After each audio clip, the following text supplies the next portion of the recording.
Alrighty, what is up, Carlisle? Woo! We having fun at this mandatory school event? Alrighty, well, you're not having fun yet. I'll start with some basics. For those of you that don't know me, my name is Summer. And for those of you that do know me, I apologize in advance for the jokes that are about you. So, way back when, I went to Moreland Elementary School. Yep, the school of suburban tryhards.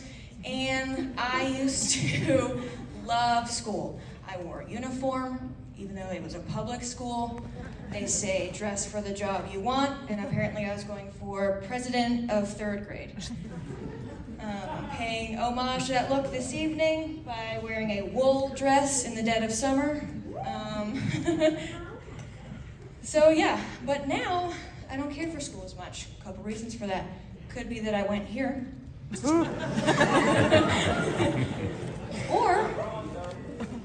Or could be that I realized I am not a cool person. Don't know if any of you gathered that fact based on how my talent is standing up here and having you laugh at my expense, but yeah, not a cool person. Here's an example of me not being cool out in the wild. I went to Giant a couple months ago and I looked like this, okay? But just worse, you know? Had my greasy hair pinned back in a beanie, looking like a whole fetus. Had my scraggliest pair of sweatpants on that I thrifted/stole from my male cousin. And I'm in the shampoo aisle with my mom, and if you saw my hair that day, you would know that I was in desperate need of it. And I see one of my classmates stocking shelves. And for the purposes of this, I was gonna change his name to save everyone the embarrassment, but I'm never gonna see any of you again after tomorrow. So it was Charlie, it was Charles Gaiman. He knows what I'm about to say. He's probably middle row there if you want point. So I see Charlie stocking shelves, and I book it to the previous aisle, and I look like a potato that just robbed a Hot Topic. But my mom is still in the other aisle with him, and having caught wind of my shenanigans, she yells out loud in a grocery store, "Summer, the biggest size tampons they have is super? Is that okay?" No, but babe, hey, super tampons? Wait, hold on, I see super plus. Is that anything? Is that better? Hey, Summer, tampons. And with that, I never went out in public again. I should have realized I wasn't cool sooner, you guys, okay? I remember coming home from elementary school bawling to my mom that no one invited me to play with them on the playground. And she was like, well, hun, sometimes you have to ask other people if you can play with them. But in her mind, she was like, that checks out. Earth-shattering news, by the way. Someone's not just going to perceive I'm lonely and invite me to play Lava Monster with them. Apparently not. And she may have been giving me playground advice that day, but what she was really giving me was relationship advice. Because you guys, did you know this? Men are not mind readers. Did you know that? Ayo. They're not just gonna know that because you didn't lock down a prom date that you're gonna be alone for the rest of your life. They have no idea. I remember telling my boyfriend at the time what happened at Giant with Charlie, and he went, "Who's Charlie?" Okay, real quick PSA announcement while I have the floor. You guys, let your girls have interactions with other dudes, okay? They're not always trying to get in their pants. Unless they're like wearing those red and black checkered slouchy American Eagle pants, then yeah, pull her out of there. Those are hot.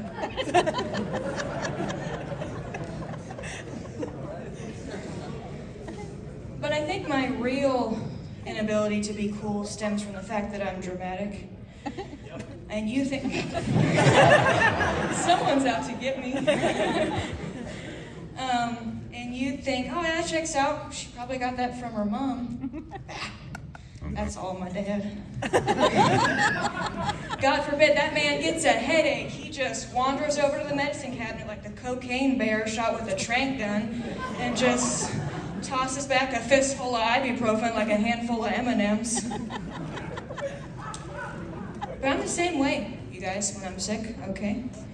I just lay on the couch and cough into every plush surface, every communal blanket, and I'm just bargaining with God that if he makes me better right now, I'll never take swallowing pain-free for granted again.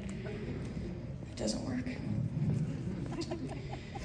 But also, this goes hand in hand with me being dramatic, I'm kind of a wuss about blood, okay?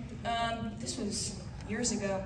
I was opening one of those tubey icy pops, you know, the ones you suck on.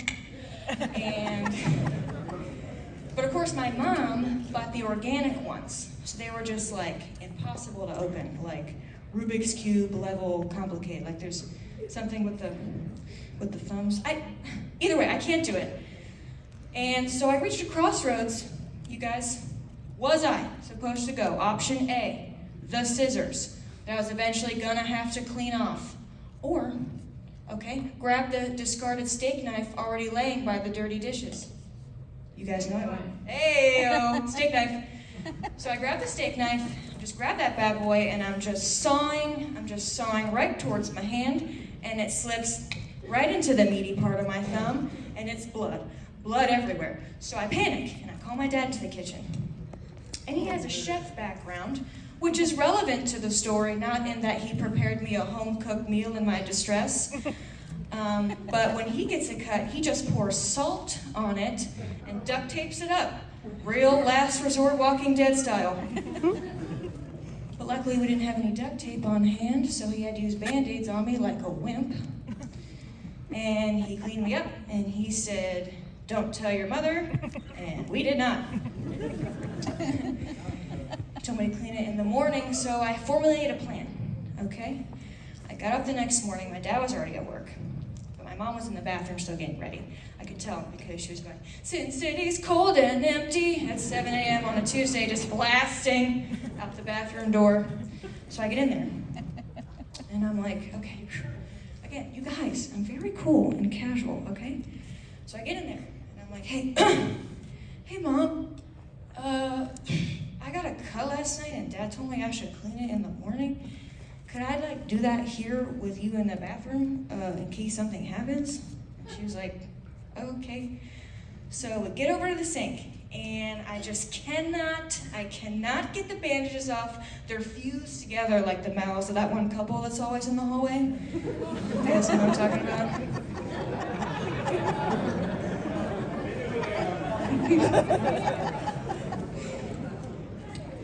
So she's yanking, and you know what? My apologies for saying she's yanking up here on stage, you guys. That's on me, that's my bad. So she's tugging, and she's pulling real hard, and by the time that we get the bandages off, blood immediately starts coursing down my arm. And what was different about that day, as opposed to the first day, you guys, was that I could smell the blood this time. Like Bruce in Nemo, you know, with the pupils. I felt like Hulk in the Avengers when Nat rubs the inside of his arm.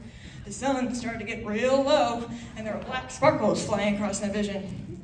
Meanwhile, my mom's going over top of me in the sink.